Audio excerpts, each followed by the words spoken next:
I rise to support the amendment.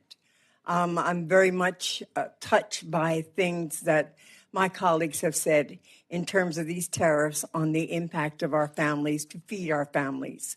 No matter what you call it and no matter who you're going to hold responsible for it, because the president is responsible for it, but so are we for not doing our job and holding him accountable and ensuring that we are the checks and balances that the Constitution provides for.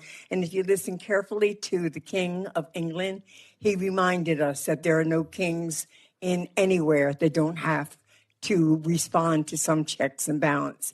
At the end of the day, we should be very concerned about whether or not our families can afford to feed their families and whether or not they can afford to buy nutritional items for their families.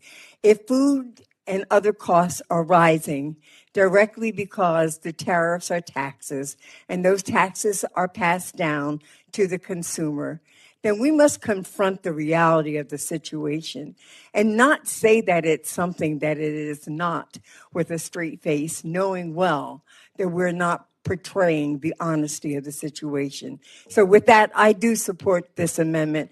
I do support Congress doing its job. I do support doing everything that we can to lower the costs on families to feed their families. And I support this amendment and I yield back. Thank you, Mr. Chairman.